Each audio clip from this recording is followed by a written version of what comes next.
Le Seigneur soit avec vous.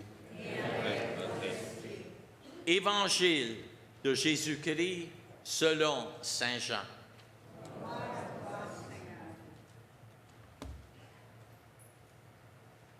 En ce temps-là, Jésus avait donné un enseignement dans la synagogue de Capharnaüm. Beaucoup de ses disciples qui avaient entendu déclarent: « Cette parole est rude. Qui peut l'entendre? » Jésus savait en lui-même que ses disciples récriminaient à son sujet. Il leur dit: « Cela vous scandalise? Et quand vous verrez le Fils de l'homme monter là où il était auparavant, c'est l'Esprit qui fait vivre.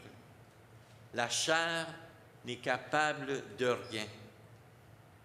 Les paroles que je vous ai dites sont esprit et elles sont vie.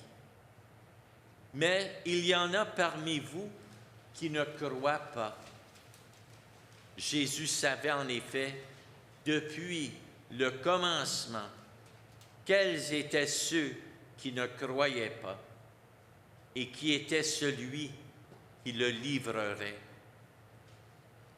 Il ajouta: « Voilà pourquoi je vous ai dit que personne ne peut venir à moi si cela ne lui est pas donné par le Père. » À partir de ce moment, beaucoup de ses disciples s'en retournèrent et cessèrent de l'accompagner. Alors Jésus dit aux 12, « Voulez-vous partir, vous aussi? » Simon-Pierre lui répondit, « Seigneur, à qui irions-nous? Tu as les paroles de la vie éternelle. Quant à nous, nous croyons et nous savons que tu es le Saint de Dieu. » Acclamons la parole de Dieu.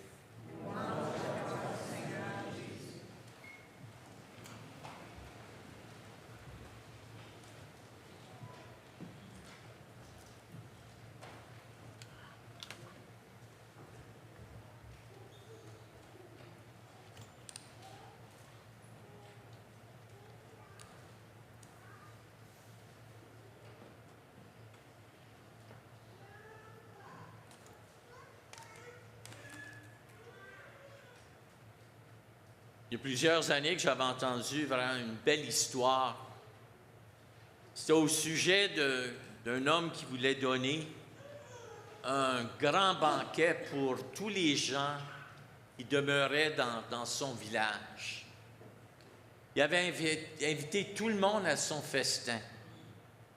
Puis il leur avait dit, tout ce que vous avez à faire, c'est apporter une bouteille de vin. Peu importe si c'est du bon vin ou un vin qui est précieux, on va mettre tout le vin dans une cuvette et puis on va servir le vin, on va partager, nous allons célébrer ensemble. La journée de la fête est arrivée et puis il y a un couple qui avait décidé, ils ont dit, nous autres, si on met une bouteille avec de l'eau colorée, il n'y a personne qui va savoir la différence. Donc, arrive le jour, et puis c'est le temps de célébrer, d'avoir le festin. Et puis, le chef, il dit, levons nos verres pour célébrer notre rassemblement. On commençait à goûter le vin, et puis on a vu que c'était toute de l'eau couleurée. Tout le monde avait pensé la même chose. Je vous dis ça, ça me fait penser un peu, et puis je vais vous montrer comment je fais le rassemblement là, de mon histoire. Ça me fait penser un peu aux gens qui me disent, moi, je ne vais pas à la messe parce que je trouve que ça me donne absolument rien. Ça, j'ai entendu durant mes années de ministère, j'ai entendu plusieurs gens qui m'ont dit ça. Souvent, ils vont dire, ben c'est plate d'aller à la messe. C'est toujours la même chose. Et puis, moi, j'avais toujours pour m'en dire, c'est bien sûr, quand tu viens à une célébration, puis tu es complètement bouché, puis tu n'as rien à offrir, c'est bien sûr que tu vas recevoir très peu.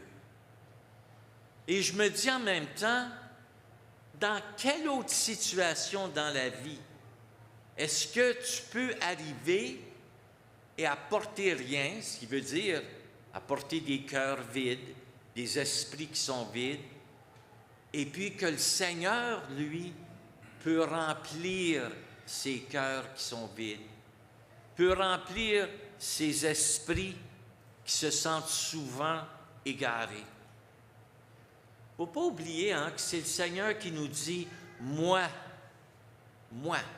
je suis le pain vivant qui descend du ciel.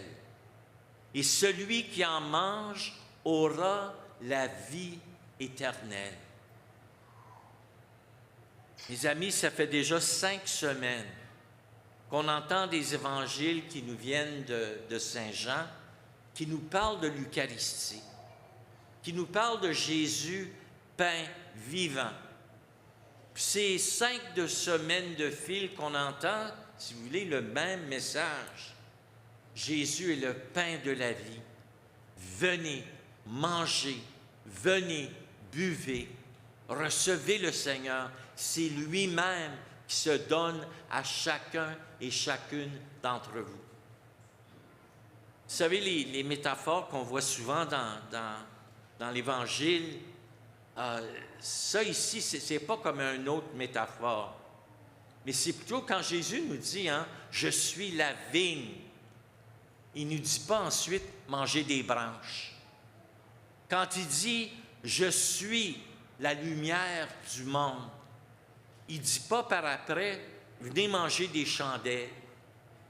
Mais quand il dit « Je suis le pain vivant », il nous dit par de suite « Venez, mangez, venez, recevez. Vous avez en moi la vie éternelle. » C'est une parole qui est difficile. C'est une parole qui n'est pas toujours facile à accepter, à comprendre ou de même y croire. Puis dans le temps de Jésus, il y en avait qui se disaient « Comment peut-il nous dire de manger sa chair? » Et puis il disait que c'est une parole qui est dure. C'est une parole qui n'est pas facile à accepter. Jésus va leur dire « Vous ne pouvez pas accepter cet enseignement, allez-vous me quitter? » Puis il y en a qui vont dire « On ne peut pas accepter, on se détourne de toi. » Le choix, c'est à nous. C'est à nous de croire. C'est à nous de dire, Seigneur, oui, tu as les paroles de la vie éternelle et j'ai besoin d'entendre cette parole. J'ai besoin d'être nourri par toi. Le don sacré de l'Eucharistie demeure toujours le même Jésus. Et vous savez, quand les gens vont dire c'est une parole qui est difficile à accepter, Jésus ne dit pas, bon ben, si c'est trop difficile à accepter, je vais changer mon idée, je vais changer ma parole.